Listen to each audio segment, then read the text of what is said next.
Marcelo Zarski e você está no Bico do Corvo. Olá, eu sou Michel Leme, estou aqui nesse episódio especial, substituindo, espero que a contento, o querido Goya. É isso aí. Michel Leme caiu de paraquedas nesse episódio, mas que bom que deu certo. Deixa eu falar para os ouvintes aqui o que a gente vai estar falando.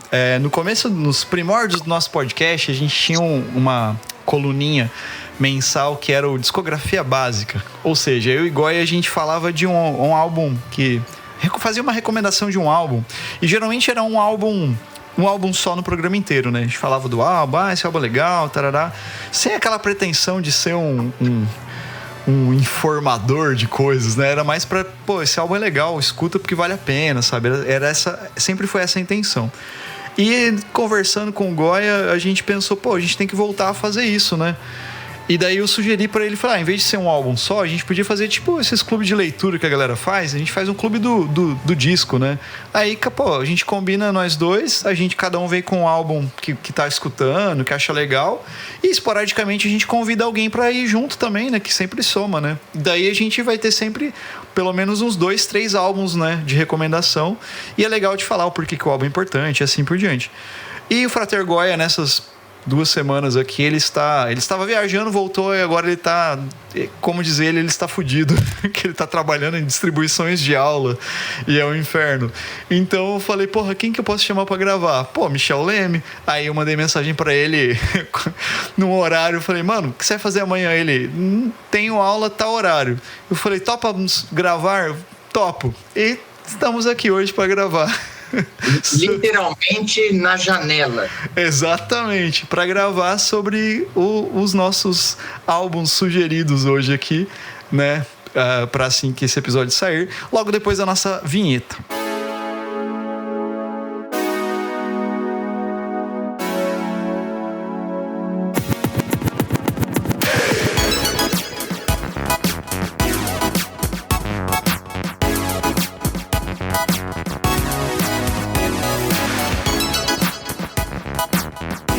Então, Michel, eu já quero falar pra galera, a gente não tem restrição, né, do que é o álbum, música no geral, não precisa ser álbum de jazz, de rock, né, enfim, pode ser do que você achar legal, né, e como eu tava te falando, né, a gente conversou meio que em off por WhatsApp, falar algumas coisas que acha legal do álbum, às vezes falar do artista e talvez o porquê, esse álbum é importante pra mim, porque, né, traz algumas coisas legais assim, e afins, né.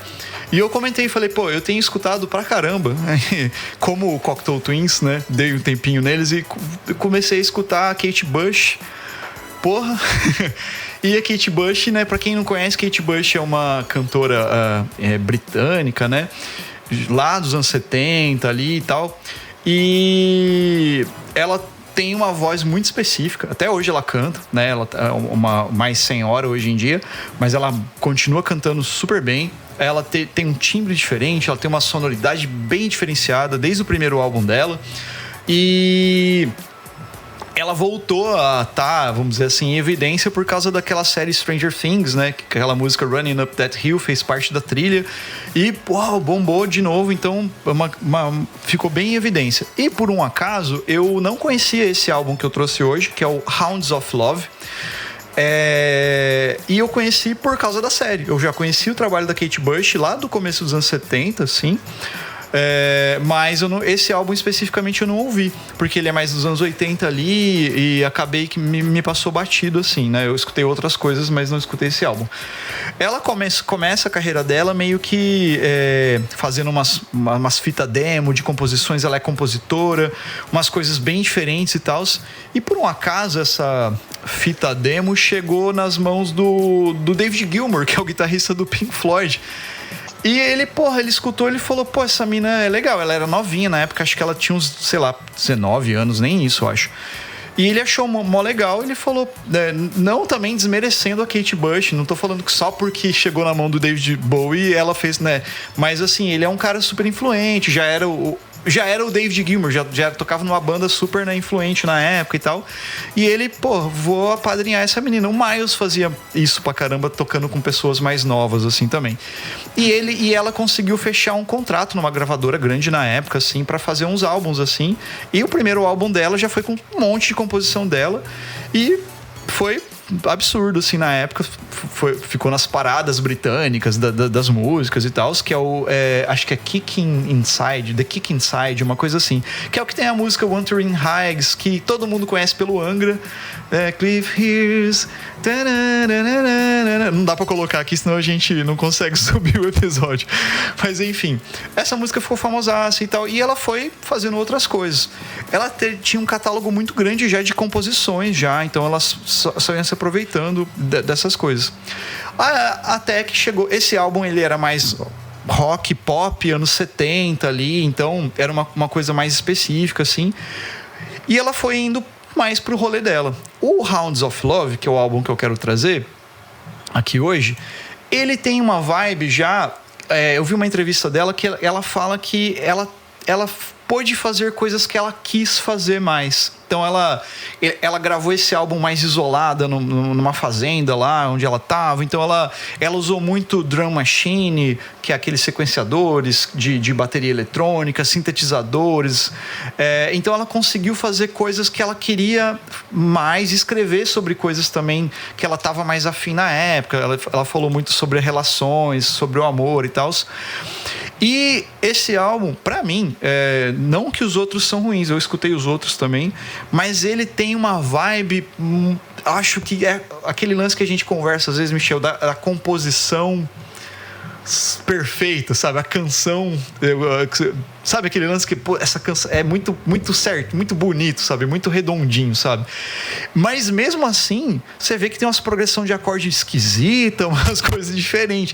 Então é um álbum de música pop, mas muito, muito bem feito, sabe? Assim, sei lá, um cuidado, tem muito, muito carinho, sabe? Acho que é muita coisa dela ali, assim, sabe? Ele já abre com Running Up That Hill, que ficou famosaça, que tem um looping de bateria eletrônica ali o tempo todo. Tem umas guitarras muito legais nessa música, uma guitarra bem sutil. Se você tá com fone de ouvido, você vê, é muito legal. Tem uns sintetizadores. Cara, é perfeito, assim. Eu acho essa música muito legal. Só que ela não é a única música boa do álbum, né? As outras músicas são tão boas quanto ela.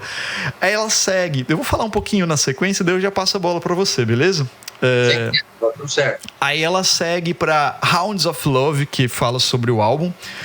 Que Hounds of Love tem um significado meio de latido e coisa de cachorro e tal. Então ela traz essa coisa de latidos de amor, uma coisa assim, sabe? Meio desse negócio. E é legal porque na música Hounds of Love, ela tem algumas vocalizações, porque ela tem essa pegada de gravar uma voz principal e ficar gravando várias camadas de vozes, assim, nesse álbum. E tem essa vibe dela... Tem uma parte da música que ela fica meio como se fosse a vocalização imitando latidos de cachorro. É muito engraçado. E é muito, muito dentro da música, assim, sabe? Eu acho essa música muito legal. Ela vai pra The Big Sky, que é uma música que tem um baixo mais... Ele me lembra aquela vibe Heart of Sunrise do Yes, não, Roundabout do Yes, no baixo, muito legal o baixo dessa música. E ela já é uma pegada mais corridona, mais pop, mais assim, nada muito pesado, mas é nessa vibe, que é bem bacana.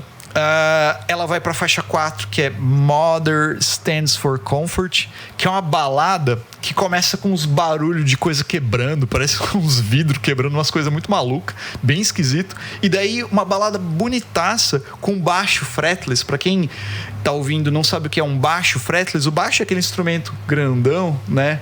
Tipo, que todo mundo acha que é uma guitarra grandona com menos corda, que ele não tem os trastes, que são aqueles ferrinhos que tem na escala do baixo. Então ele tem um som meio de um negócio meio que lembra muito baixo acústico de orquestra, assim. Ela tem um arranjo de baixo fretless que eu achei, Michel, que era o cara que toca com o Peter Gabriel lá, do King Crimson, o Tony Levin. Mas não é ele. É um outro cara lá, um gringo, um europeu lá, que ele tocou bastante coisas com ela. E o guitarrista dela é o cara que tocou no Mike and the Mechanicals. Manja? É o guitarrista que tocou com os caras. Muito legal. Então essa música eu acho sensacional. E assim, eu não vou ficar falando de todas as músicas aqui, porque o disco inteiro ele tem bastante coisas bem interessantes. Eu só quis falar um pouquinho dessas primeiras aqui, que elas têm essa vibe bem diferenciada. Tem muito arranjo de orquestração. Eu dei uma pesquisadinha. Eu não sei se os arranjos de orquestração eles foram gravados com orquestra mesmo, ou se foram sequenciados. Pelo que eu entendi, foram sequenciados. Ela usou bastante sintetizadores e coisas assim. É bem interessante porque vários arranjos são dela, né? Assim, dela pensar, dela escrever, dela trazer pra produção, sabe? E, porra, isso lá nos anos 80, sei lá, 85 o álbum, foda pra caralho. E eu tenho certeza, cara, que a Liz Fraser, nossa querida mágica, deve ter sido influenciada por ela, cara. Porque o lance dos vocais, cara, tipo assim, de camadas, de voz e tal, você escuta Cocteau Twins, tem muito, cara, assim, lógico, com timbres diferentes, né? Mas, assim, é muito interessante, assim, sabe? Quando eu escuto esse álbum, cara, eu sempre me sinto muito bem e fico prestando atenção nessas coisas que tem, sabe? E ao vivo, eu fui escutar umas performances dela ao vivo dessas músicas, ela traz umas coisas diferentes, cara. A Mother Stands for Comfort tem uma versão dela mais atual, ali acho que de 90 ou 2000 alguma coisa, que ela toca somente com baixista e com pianista. Quase que a capela, assim. Porra, que fodida, cara. Ela mais velha, assim, foda, cara. O tom original, assim, sabe assim? Foda.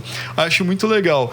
A Running Up That Hill tem uma versão com o David Gilmour, que eu acho mó legal, que o David Gilmour tá tocando uma guitarra tipo aquela que o Alan Holdsworth usava, pequenininha, meio synth, assim. Steinberg, né? Muito foda, cara. Eu falei, porra, o David Gilmour... Aí eu falei, não, o David Gilmour é um puta músico, cara. Porque, assim, aí você vê ele tocando outras coisas, assim. Muito legal, cara. Umas melodias bonitas, assim, umas coisas que são... Cara, muito legal, assim. Resumindo, assim, pra mim, não monopolizar o microfone aqui, e depois provavelmente a gente vai ficar trocando ideias sobre. Esse álbum, ele é um álbum de música pop, né? Com umas composições muito legais, muito bonitas. Ele tem, se a gente for pensar em estética, essas coiseiras, tudo, ele é mais belo, assim, mais do que coisas bizarras. Mas ele é um belo que ele tem umas pitadas de esquisitices muito boas. Tem ruídos, tem barulhos, tem uma música que chama Under Ice, que a galera mais jovem que escuta o podcast não vai saber, mas sabe quando você botava o CD pra tocar, Michel, no carro, e o CD dava aquela puladinha que parecia que tava antecipando? Ele tem isso no começo. A voz dela tá desse jeito, tá meio sabe, pulando. E a primeira vez que eu fui escutar, eu falei, porra, tá com um problema no meu... Eu tava escutando pelo celular, no fone, tá com um problema no meu Bluetooth, assim, cara. E não era a música, a gravação da música. Ela botou essa porra desse efeito, sei lá, simulando esse negócio. Parece que é com um CD riscado pulando, sabe? Sensacional, cara. Tem essas esquisitices, tem essas bizarrices, mas ele é um CD que ele é mais, no geral, ele é mais... bonito, mais belo, assim, cheio de coisas legais, baladas, músicas pop, super bem feito, pra você escutar assim com a família. Ou não, né?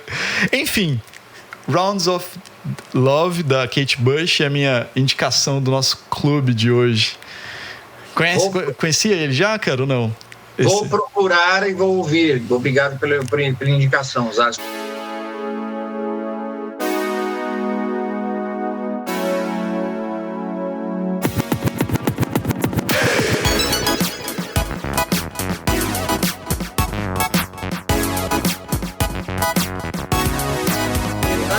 Do álbum que eu escolhi, eu gostaria de comentar, porque a gente falou disso no episódio especialíssimo sobre Cocteau Twins, né? Nós estávamos na loucura ali do Cocteau Twins e trouxeram todo mundo junto com a gente aqui no Bico do Corvo. Sim.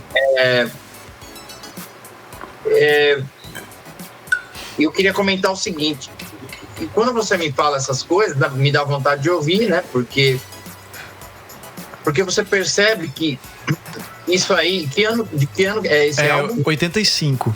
85. Então, ainda existia algum espaço para mesmo uma música pop ser feita por um ser humano. Sim, totalmente.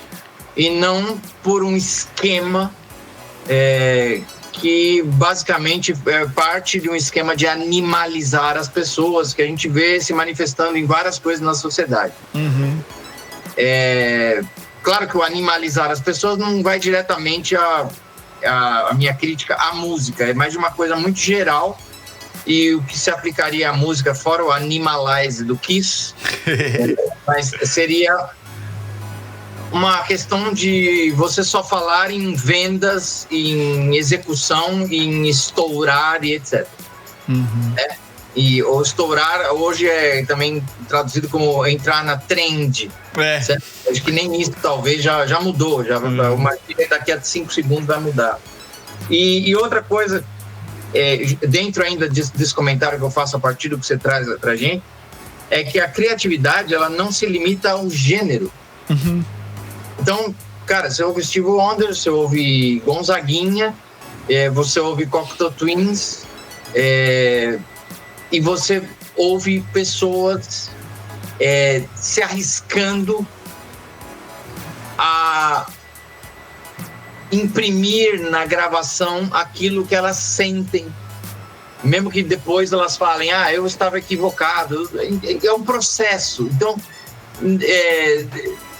já que não se vê mais a música e os lançamentos e a história de um artista como processo, só se vê como resultado e cada vez mais imediato, então a gente tem mais um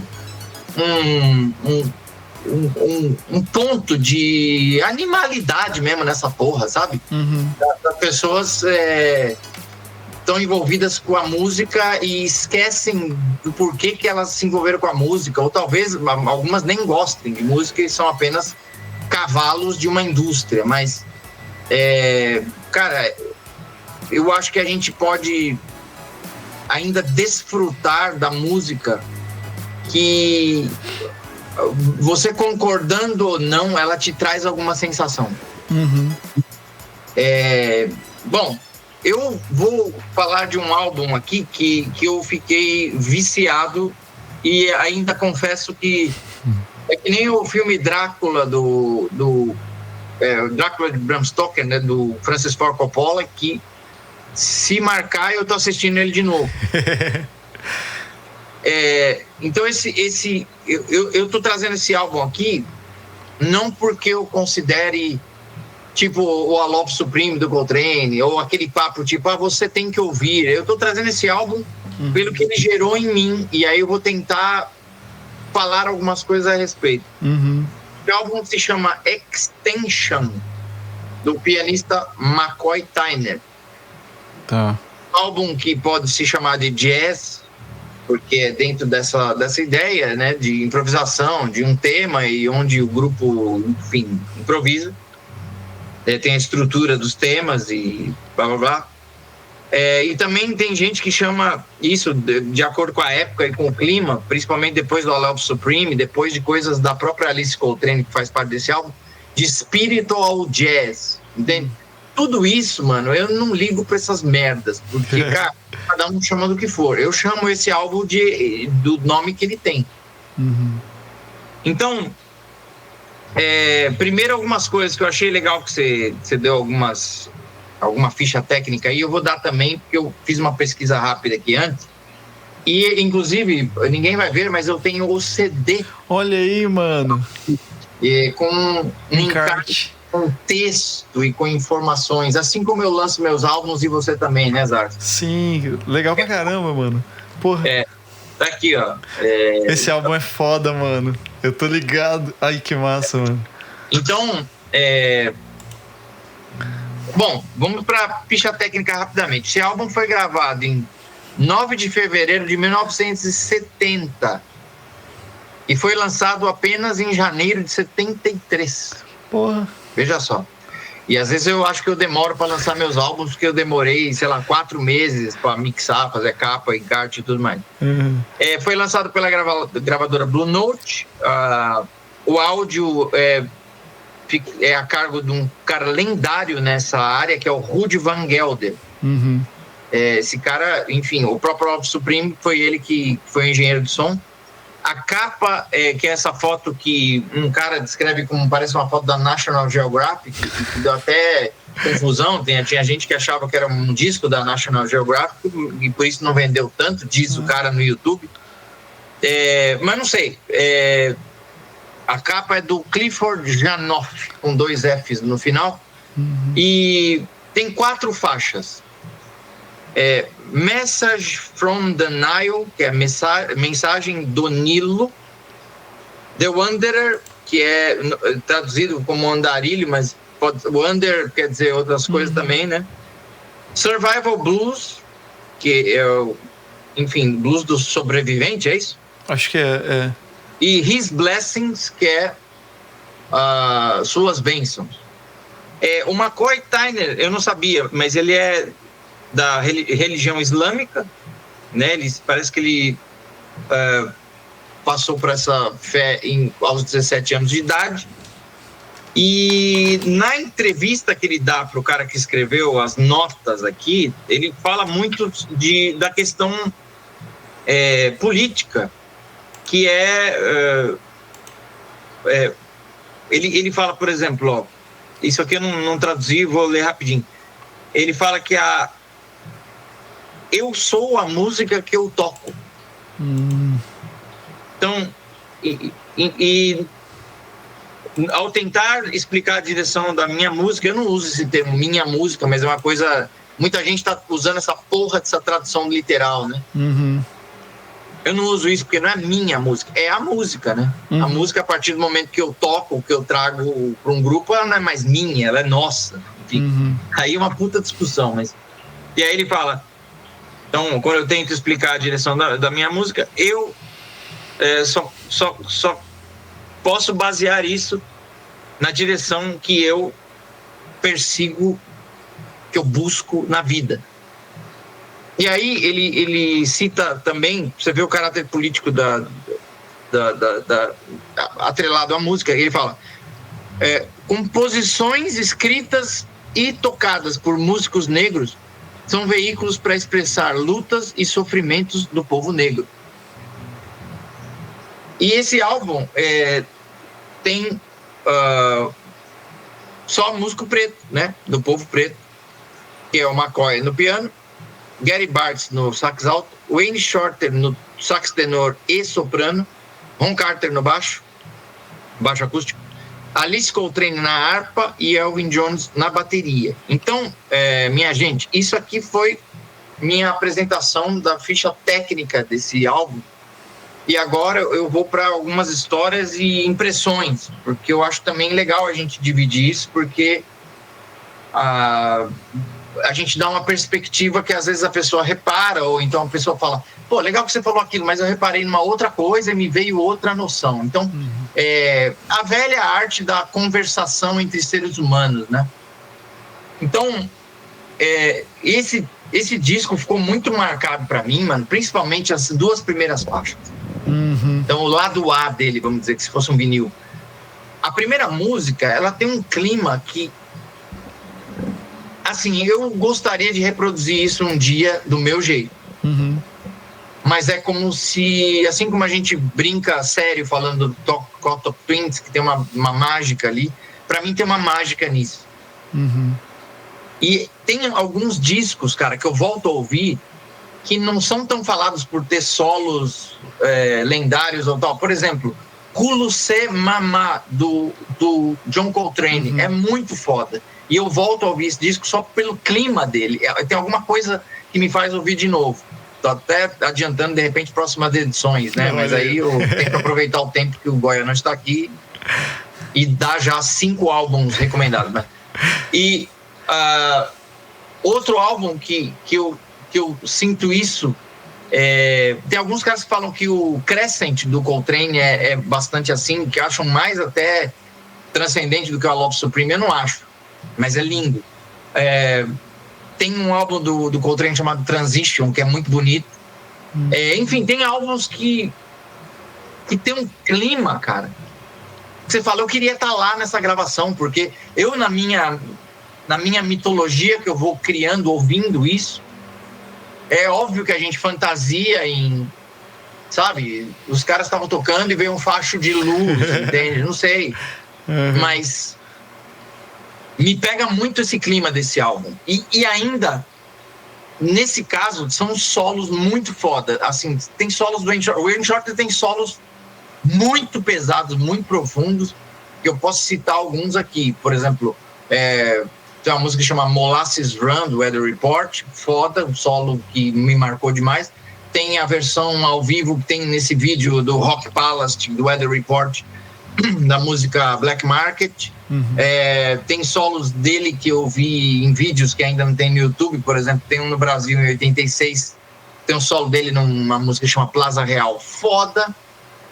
Tem solos dele com Miles Davis que são brutais, tipo Water Babies, e discos como, por exemplo, Miles Smiles ou Nefertiti ou Sorcerer.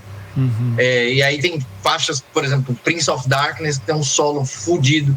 Então, só que além do clima, que não precisaria nem ter solos foda, ainda tem solos profundos, mano. O primeiro solo de soprano que ele faz na primeira faixa é fudido demais. E na segunda faixa, eu falei que ia falar de histórias. Eu lembro que o meu querido amigo Wilson Teixeira, que hoje não tá mais no Brasil, mora na Holanda, é um dos grandes improvisadores com que eu toquei junto, e ele falou: nessa segunda faixa aí, o Wayne Shorter mostra quem aqui veio, sabe? E é pesadíssimo. E, mano, tem um lance todo da questão do tempo, de como ele toca a harmonia sobre a harmonia, mas tem uma frase que é muito, muito não jazz. Que aí você vê a transcendência desses caras até em relação ao estilo, porque eles não estão... Eles vieram do Charlie Parker, eles vieram do Coleman Hawkins, ou seja lá em Art Tatum e tal, mas, mano, tem uma frase nessa The Wanderer que é tipo, sabe, que é bizarro. Não, é tipo um auge. Então eu não quero dar spoiler contando frases que eu acho foda numa música, mas não tem spoiler, porque você vai ouvir 1000 vezes essa merda. Se você se identificar, capaz que você reclame comigo, tipo, você me viciou nesse disco, né? Você que está nos ouvindo aí, e os áudios também. Então, tem uma magia aí muito foda, talvez pela questão da harpa junto com o Alvin Jones, que o Alvin Jones é assim, mano, é impressionante. Até o McCoy fala aqui, ele fala do Elvin Jones, né? Ele tá nessa entrevista que ele dá para as notas aqui, ele fala: Elvin Jones não é apenas um baterista, ele é um espírito musical. O que ele toca expressa o mais alto platô da autoexpressão, expressão espiritual, assim como expressão musical. E eu, em outras palavras, diria que sempre que eu ouço o Elvin Jones, pode ser ele conduzindo ou solando, eu tenho vontade de tocar guitarra e melhorar na guitarra. Então, tem coisas que passam a questão do jazz, né? Do jazz e caralho, porque eu não me interesso por isso, eu quero saber da coisa acontecendo. Outro disco que eu ia falar que tem um clima foda, não coincidentemente, tem o Elvin Jones também de bateria, que é o Sonny Rollins tocando com a cozinha do Coltrane. Que é o Sonny Rollins com Jimmy Garrison e o Elvin Jones. É um disco que se chama East Broadway Rundown. Primeira faixa tem a participação do Fred Hubbard, a mais rápida, assim. E a segunda faixa, para mim, é a minha droga nesse disco, que chama Blessing in Disguise. Blessing de novo, né? Que é muito foda. Não é nem um solo, assim, do Sonny Rollins que eu falo, puta merda, mas o clima é muito fodido. Então eu começo a pensar em música também nesses termos. Como é o clima que passa para quem tá ouvindo, sabe? Porque quando eu vou para uma sessão de gravação, por exemplo, eu quero tocar bem, mas não me interessa só isso. Porque, mano, tocar bem quer dizer várias coisas. Quer dizer, inclusive, você tocar dentro de procedimentos. E toda a crítica que eu faço ao Jazz Education, já registrada aqui, e toda a estupidez possível da mecanização da música. Então, eu acho, só finalizando, talvez esse meu primeiro parte aqui, que o clima que passa para as pessoas, claro que tem a contribuição individual, a visão de cada um, a experiência, tudo, como a pessoa percebe aquele momento, mas o clima vem do coletivo.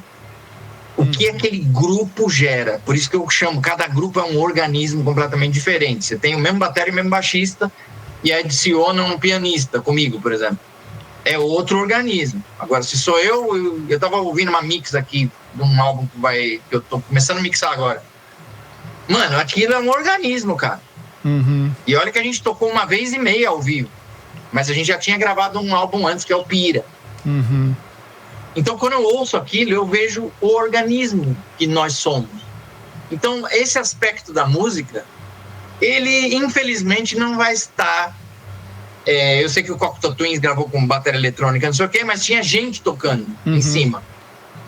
Você vê o que o cara fez na guitarra lá, por exemplo, é um puta clima. E o que você tá falando da Kate Bush também. Ele tava cantando ali, e ela programou um monte de coisa, mas tinha um cara tocando fretless. E tinha alguém tocando outras coisas. Então, a junção do ser humano, eu acho que é o grande potencial da música, e a gente não pode perder isso de vista, sabe? Eu penso até em gravar um lance mais eletrônico, aí tem um produto aí que eu acho ele foda, o cara faz os beats na hora e tal. Eu penso em fazer isso, que é um tesão específico que eu tô tendo. Mas, e vai ter colaboração, somos 2 seres humanos, mas eu vou estar tocando em cima de uma máquina. Só que quando eu toco com grupos, cara, a realização é outra, o clima é outro. Então eu acho que esses álbuns, eles nos lembram do potencial humano também. Eu não quero ser grandioso em nada aqui, mas eles lembram do potencial que a gente tem de se juntar e fazer coisas juntos em colaboração, que é tudo o que não tem hoje em dia, né? Que é cada um por si, foda-se, e dá-lhe animalização nos âmbitos mais improváveis. Eu tenho várias histórias, talvez eu conte um dia de coisas recentes. Mas eu queria trazer um pouco desse clima. Aí fecha com 2 faixas, uma é bem... His Blessings é bem reflexiva, assim, parece muito a última faixa do I Love Supreme, não estou comparando, mas é só para relacionar. E o Survival Blues, o Wayne Shorter, e sem o Gary Bartz, puta solo do Wayne Shorter, puta solo do McCoy, um solo foda do Elvin, outro do Ron Carter, lindo. Mas, cara, eu piro demais nessas 2 primeiras músicas, principalmente a primeira música é como se, onde quer que eu esteja, essa música faz o lugar virar um templo.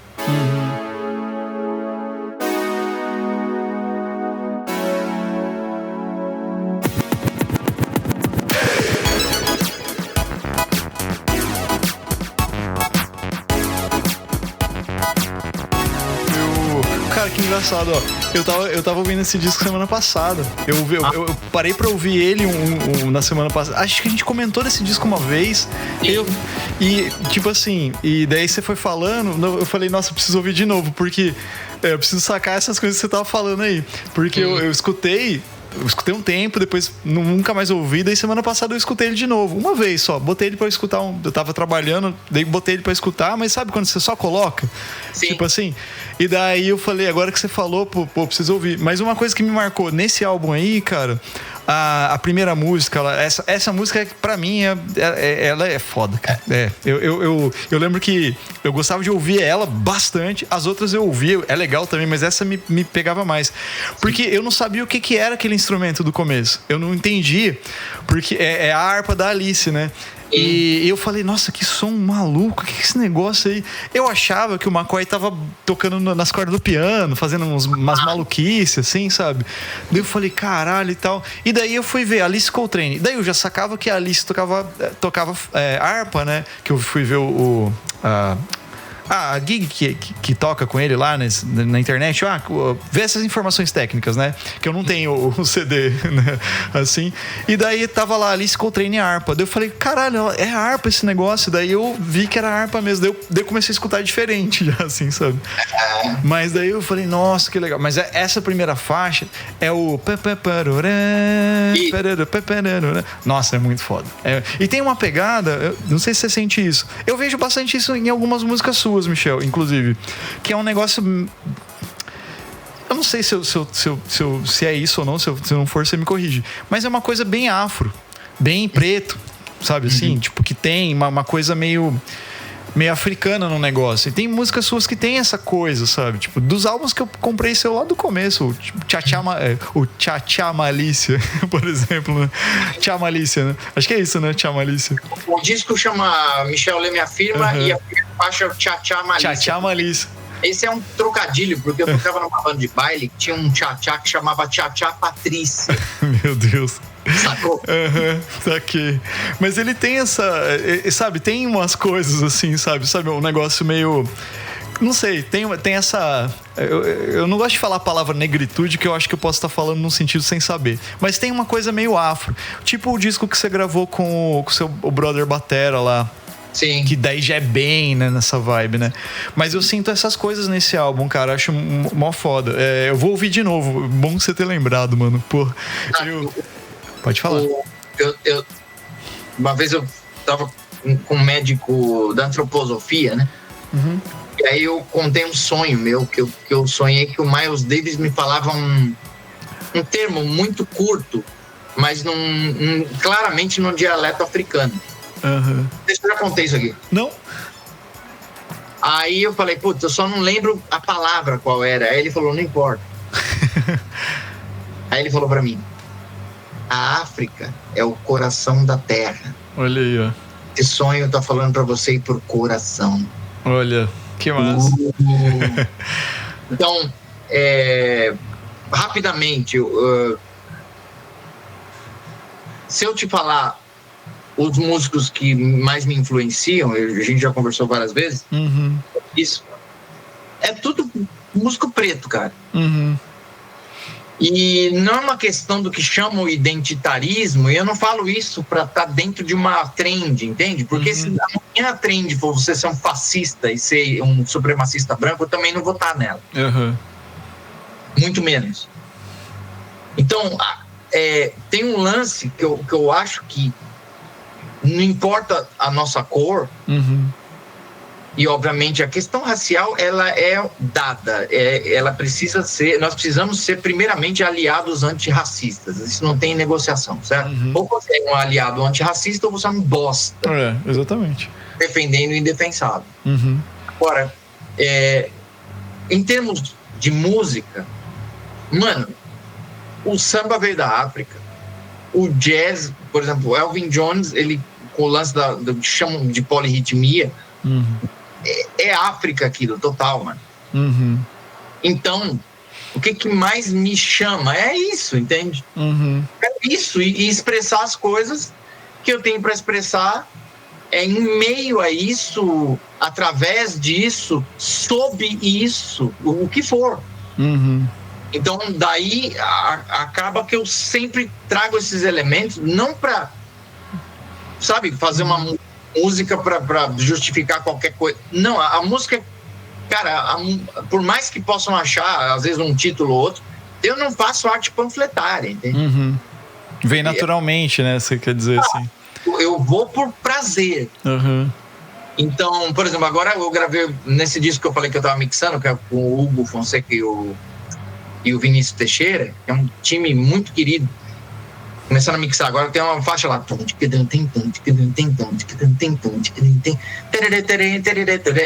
E assim vai. E aí eu não sei como é que é o nome desse negócio, só que na hora que o Vinícius tocou, eu falei, é isso. Entendi. É ridículo. Então,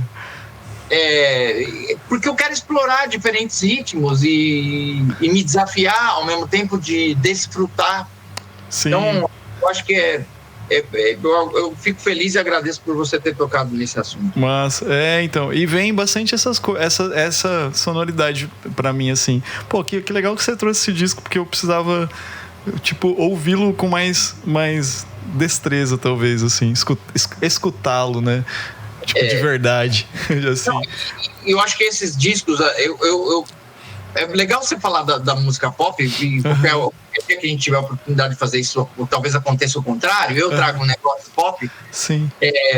Porque eu ouço pra caramba também, mas porque eu acho que a emoção, ela tá em tudo, e as sacadas, e as coisas que nos emocionam estão em qualquer tipo de música. Sim. Então,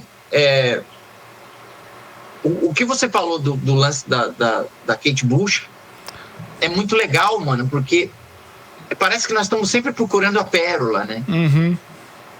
E, porra, na hora que você me fala isso, ou você recomenda aquele disco também do Ijó, né? Que é do... Caras do... eu esqueci o nome... Eu tenho aqui rapidinho. O nome do disco é Secret Agent, né? Exato, é do... a música é Ijó. Eu falei, mano, lembrei muito de você. Puta. Pois é. Foda. E é engraçado que eu dei um nome de música Ife também, que é Amor. Olha aí. Em algum... Não sei se é Yorubá, mas acho que é outra língua. E tem uma música do Miles Davis também que chama Ife. Tá? Depois que eu fui ver. Que massa. É que essa coisa, bicho. Nós viemos da África, caralho. Não importa, mas sou mais branco que o Gasparzinho. Entendi. Pode concluir, desculpa, cara, eu te cortei. Eu acho que isso que você traz quando você descreveu o disco da Kate Bush me dá também vontade de ouvir, porque você tá falando por que você curtiu. Uhum. E mesmo que uma pessoa não vá gostar pela mesma razão, isso acende a curiosidade. E eu lembro que a Lud falou uma coisa muito legal, me corrija se eu estiver errando. Ele falou, recomendar música é amor. Sim, é verdade, cara. Ela comentou isso num papo nosso. Então esse episódio é amor puro. É isso aí, ó. Hounds of Love, né? Então, você comentou da Kate Bush ali, cara, do lance das baterias eletrônicas e tal. Mas você falou, é programado, mas tem alguém fazendo, né? E eu achei legal isso dela, cara, principalmente nesse trabalho, porque assim, é ela, né, fazendo as coisas, né? Tem a sequência ali na gravação, mas você vai ver ao vivo, não tem só aquilo ali, tem um batera tocando, né? Algumas versões. Tem apresentações dela com o Drum Machine, lá tipo o Cocteau Twins, por exemplo, que nem você falou, o Cocteau Twins, eles usavam lá o sequenciadorzinho lá e tal, só que eles tocavam só que o cara tocava umas guitarras muito malucas em cima daquilo lá. Quem faz isso pra caralho também, talvez num outro programa eu traga, é o Radiohead, cara. O Tom York do Radiohead, ele tem o trampo solo dele. Tem um show dele que eu tava vendo no YouTube lá, uns trechos lá, que, mano, ele com um sintetizadorzinho pequenininho, um bagulho desse eletrônico, cantando com o microfone pra uma galera, assim. Eu falei, cacete, o que esse cara tá fazendo? E ele ele entra no negócio. E uma coisa que eu ia falar, a Kate Bush faz isso. Ela tem essa pira de estar dançando, mas não é um dançar, tipo assim, tem uma coreografia, tem um negócio, porque ela tem esse lance de ter o show dela, ele tem uma performance, vamos dizer assim, dela ao vivo, só que ao mesmo tempo, eu tava vendo na entrevista que ela fala do álbum, que ela precisa se expor de várias, se colocar de várias maneiras, assim, sabe? E a dança é uma coisa que ela consegue expor o que ela tá querendo trazer na música. Aí eu achei isso muito foda, porque é uma parada que não é uma dança, por exemplo. Tudo bem, a Beyoncé pode fazer as danças dela, não tem problema nenhum, cada um faz. Mas assim, é um outro tipo de música, vamos dizer assim. Ela não, ela faz as músicas dela, aquelas maluquices lá, bonitas, assim, com as progressão de acorde esquisitas, às vezes, com a voz dela daquele jeito, e ela faz umas danças, uns negócios que você fala, que tá acontecendo, sabe assim? Tipo, é bem essa vibe. Então eu acho muito legal disso. Então, que nem você falou que tem humanidade ali acontecendo, tem um coletivo. E ao vivo, Michel, eu vi algumas apresentações dela lá no YouTube, tem a galera tocando junto, e é muito legal, assim, que ela não só replica, né, as músicas. Ela tem os convidados, que nem o Gilmour, né, tocou bastante com ela. Então tem uma vibe diferente, sabe? E manda isso aí depois, mano. Vou mandar, cara. É bem legal, cara. E daí, tipo assim, falando da Kate Bush ainda, eu escutei ela depois no álbum, que eu até te mandei esse álbum, que é o Soul, do Peter Gabriel, que é um álbum mais pop dele também, assim, que é legal pra caralho, foda. Eu vi. Tem a Don't Give Up, que é a primeira vez que eu escutei essa música, Don't Give Up e tal, eu já gosto pra caramba do Peter Gabriel, então eu já gostava do Genesis e tal, mas assim, eu escutei essa música num filme, nos créditos de um filme. Então começou a tocar, eu falei, nossa, que música legal, faz anos isso. E daí na época puta, como é que eu vou saber que não tinha o celular lá que você podia botar lá e, o Google, procura aí, né? Não era assim, né? Há uns 10 anos atrás, foi bastante tempo. E daí eu fui pesquisar o filme, fui pesquisar a trilha sonora, aí achei lá a música dos créditos lá, daí Don't Give Up, Peter Gabriel. Daí eu fui escutar, e aí tem a participação da Kate Bush, daí eu falei, puta, que legal, cara. E a voz dela é inconfundível, né, cara, assim, a voz do Peter Gabriel também, eu acho, ele canta de um jeito tão... Ele me lembra, não é igual, é outro estilo, outra coisa, mas é como se fosse o João Gilberto e o Jobim cantando. É meio botando, sabe, assim, eu não canto bem, mas eu tô aqui, tô, sabe? E ele é meio isso, cara, eu acho, porque ele não é um Bruce Dickinson, por exemplo. Mas pode falar. Você viu aquele som que é o Peter Gabriel, eu acho que é naquele Jules Holland, que tem a Liz Fraser, né, Elizabeth Fraser, e um outro cara que é de uma banda que acho que é britânico também. Você viu aí? Não vi, mano. Pô, me manda isso aí. É fudido, porque é uma das músicas daquele Ovo. Ah, tô ligado esse álbum, tô ligado.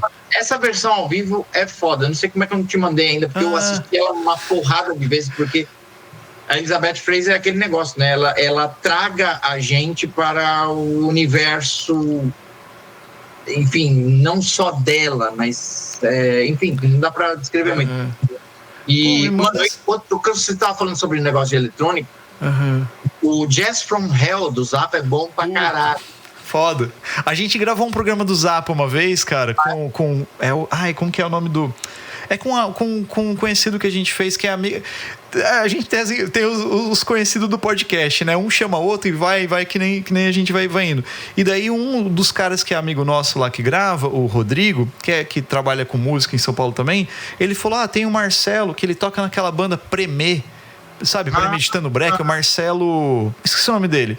E daí a gente queria gravar sobre Zappa, daí ele falou, mano, o Marcelo é fanático por Zappa, chama ele. E eu acho que eu te chamei pra esse programa, você não podia.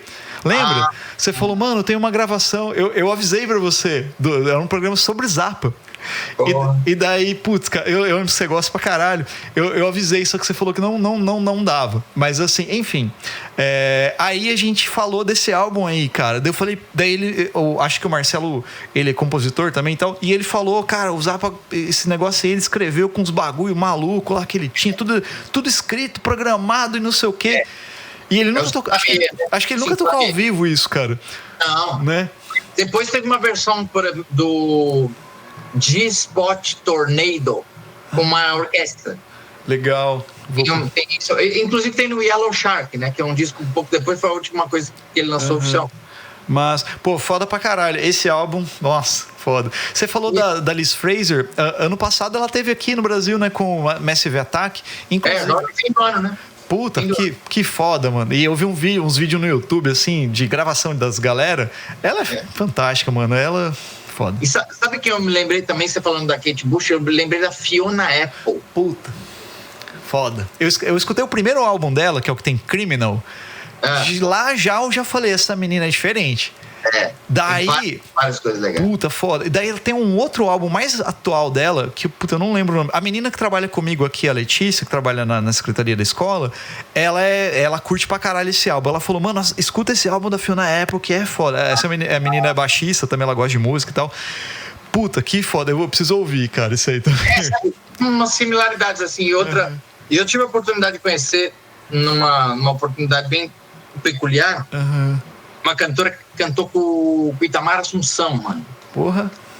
E a gente trocou uma ideia sobre São Paulo, principalmente, e as podridões da indústria, como a coisa se desenrola aqui. Foi um papo bem legal. E eu acho que o Itamar Assunção, ele tem isso pra caralho também, né? De ser um cara que fez o que ele tava a fim de fazer, e foda-se, né? E é lindo isso, né? A gente entrar em contato com isso, encoraja a gente a falar, bicho, quer saber de uma coisa? Fazer, eu creio que eu tenho que fazer assim, eu sinto assim. Entende? E eu acho que é engraçado que todo pop que a gente falou aqui me traz isso. Sim, é bem o que a gente estava falando. A Kate Bush, o Cocteau Twins, toda essa galera, parece que eles fazem. Tudo bem que tava dentro naquele... Era outra história, era uma gravadora, era outro rolê que rolava na época, vamos dizer assim, né? Que é um pouco diferente. Acho que não é tão diferente também de algumas coisas hoje, mas assim, dá a impressão de que eles arriscavam mais fazer o que eles estavam a fim de fazer. Tipo assim, o próprio Cocteau Twins mesmo, você escuta, você fala, mano, isso aqui é estranho. Então, é muito foda. E esse álbum é foda. Michel, eu acho que você tá meio que em cima aí, então só pra gente ir pra uma reta final. Muito obrigado.